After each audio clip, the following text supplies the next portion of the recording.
So this is the rear wheel for my 1972 Kawasaki H2 Restomod.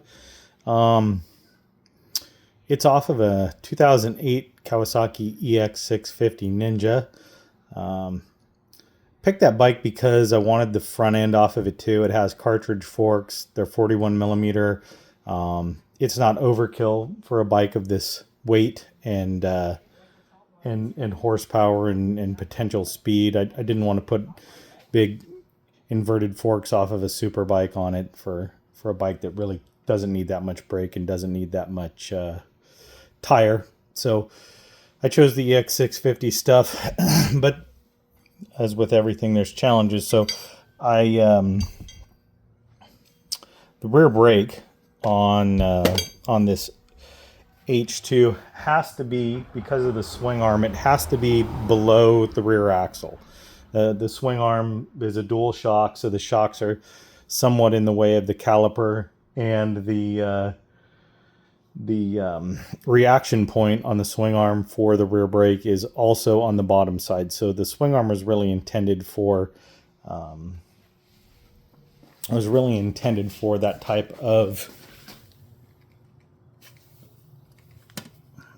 reaction point, or rather the brake on the bottom side of the axle.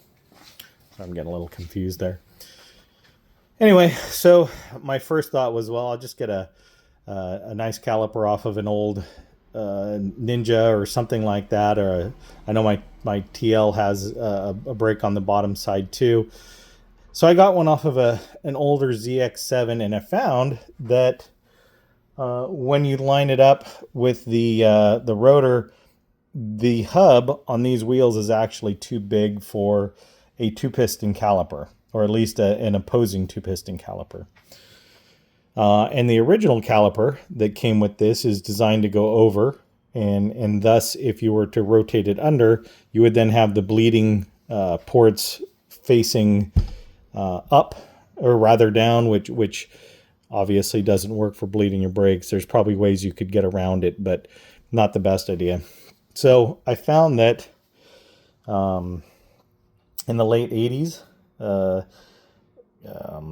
Kawasaki 750R Ninjas had this rear caliper arrangement, which is below the axle, and it is a two-piston caliper, but it is, it's two pistons on one side, and then the pad is fixed on the other side. So my belief is that I can use this. It actually lines up really well, fits the 19 millimeter axle that I have on that swing arm, which is what it's designed for, and this was already the right size. The bearings that I put in there, I don't remember what size the rear axle originally was for this Ninja, but it wasn't 19 millimeter. I had to get those bearings and seals, but that worked out fine. So now my next step is, from my research, the 750R Ninja used a 230 millimeter diameter rear rotor, whereas the EX650 uses a 220, and it made it so that the caliper sat too low on the rotor. It might have worked, but I didn't really like what it looked like. It looked like it would have been pinching the very edge, and on top of that, the original one was this wave rotor, so some of that end is gone part of the time anyway.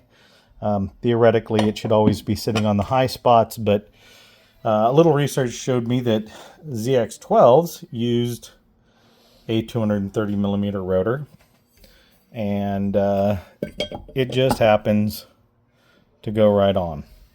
It's a little bit thicker. It's actually 1 millimeter thicker, definitely a heavier rear brake. This caliper assembly seems to have enough movement that I can get it on the wider rotor, but as of right now, everything looks like it's going to line up pretty well and work. So I'm going to go ahead and get it bolted onto the bike and see if I can find out. But right now, everything's looking good.